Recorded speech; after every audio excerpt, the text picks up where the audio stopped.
Vamos seguir falando sobre essa polêmica lá da construção de moradias populares do Minha Casa Minha Vida no bairro Castelo. Vamos entender agora o posicionamento da Prefeitura. Vamos conversar aqui com a Alice Calhau, que é chefe da Divisão de Empreendimentos Habitacionais da Urbel. Muito bom dia, Alice. Muito obrigada por nos atender. Tudo bem?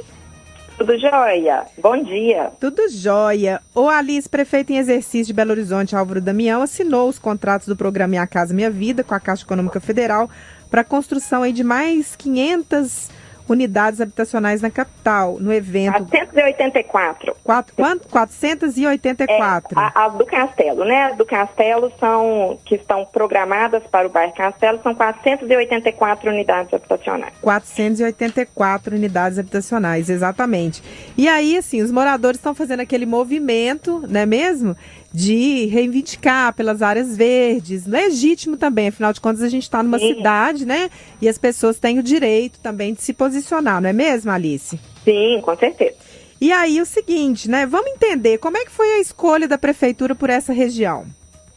Então, na verdade, não foi essa região em específico. A prefeitura está desenvolvendo com fundos, né, do Fundo do Arrendamento Residencial, que é o fundo do governo federal, pelo Minha Casa Minha Vida, empreendimentos pela cidade toda. Então, temos, além do Barreiro, temos também a Regional Norte, Nordeste, Oeste, a Pampulha, Venda Nova, enfim. Então, assim, não são empreendimentos só no Castelo. Temos empreendimentos em vários outros bairros também. Entendi. Ô Alice, e aí, o que temos lá especificamente, né? Muito provavelmente a prefeitura já fez uma vistoria no local. Os moradores estão dizendo que plantaram várias árvores inclusive, né, que são preservadas, né? São alvos aí de preservação ambiental, mudas de piqui, de pé amarelo e tal. Qual que é a situação que vocês enxergam ali, né? Já é uma região que a gente pode dizer que está densamente ocupada aí com esse espaço verde? É o seguinte, quando a gente inscreveu esses terrenos, né, para o Minha Casa Minha Vida, lá em 2023, a gente escolheu terrenos como exigência, inclusive era uma exigência do programa, que fossem terrenos abastecidos de toda a infraestrutura pública. Então, iluminação, rede de água, esgotamento sanitário, coleta de lixo e etc. E esses terrenos do Castelo, eles atendiam isso, além de tudo, eles são de um zoneamento, né, de acordo com a nossa legislação, nosso plano diretor, que é um AEIS. Então, eles são áreas especiais de interesse social. Esse zoneamento está definido em lei, desde, de acordo com essa lei 2019, mas já estava assim, como um sobrezoneamento desde 2013. Então, já eram áreas já separadas pelo município, vistas como adequada para a construção de moradia popular. Entendi. Quando a gente inscreveu esse terreno e fizemos, na época, né, logo depois da inscrição, que esses terrenos foram enquadrados pelo Minha Casa Minha Vida, a gente fez todo o levantamento topográfico, levantamento florístico, licenciamos esses empreendimentos e após esse licenciamento, essas árvores foram plantadas pela comunidade. A gente entende essa reivindicação pela comunidade.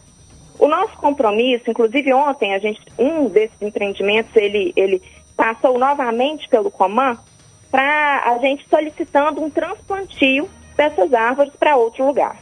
A indicação é que essas árvores vão ser replantadas, foi aprovado pelo Coman, né, que é o Conselho de Meio Ambiente, essas árvores vão ser replantadas na região.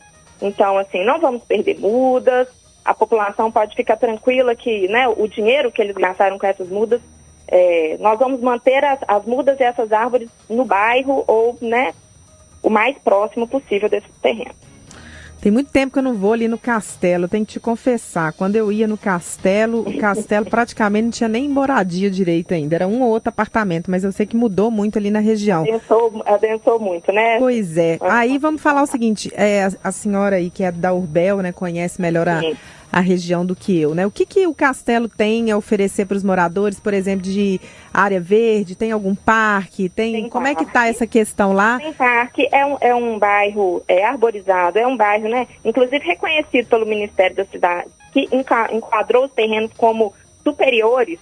Os terrenos, eles podem, né, eles têm uma qualificação uma qualificação básica e uma qualificação superior. Esses terrenos foram entendidos também pelo Ministério da Cidade por causa da infraestrutura local. Tem EMEI, inclusive do lado de 2 terrenos que nós estamos propondo, os empreendimentos, tem um EMEI, né?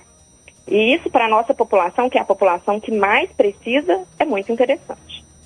A gente colocou uma sonora de uma moradora, a Mari Camargos, né? E no final da sonora dela, ela falou o seguinte: a gente queria que a prefeitura avaliasse o retrofit. Não é um assunto que a gente fala muito. Aí eu estou imaginando o seguinte: quando ela fala desse retrofit, ela fala de pensar na implantação, pensar a implantação desses prédios do Minha Casa Minha Vida, mas pensando em como eles podem ser feitos, valorizando até essa questão de diminuir a impermeabilização da cidade, né? Tentar fazer alguma coisa com mais jardins, com mais maneiras de infiltrar a água. Isso está no norte da prefeitura ou o projeto vem pronto?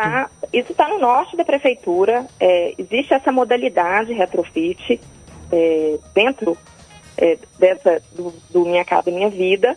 Inclusive tem um empreendimento que foi enquadrado por uma entidade, que é o antigo prédio do INSS. Eu não sei se, né, eu acho que não sei se os ouvintes vão se lembrar, um prédio no centro. Então, frente à escola de engenharia ali, né, da UFMG? Não, é do INSS, mais ou menos. Uhum. Eu sei qual que é. Então, você sabe, né? Pois então, esse prédio também vai virar habitação de interesse popular, já está avançado. E assim, a questão do retrofit, agora eu vou falar como urbanista, nem como gestora pública. O retrofit é caro. Muitas vezes, para a gente, é mais barato construir do que reaproveitar, principalmente quando o edifício não é do município. Porque para a gente poder usar esses edifícios, né, para habitação de interesse popular, a gente teria que comprá-los e, a partir dessa compra, fazer todas as reformas necessárias.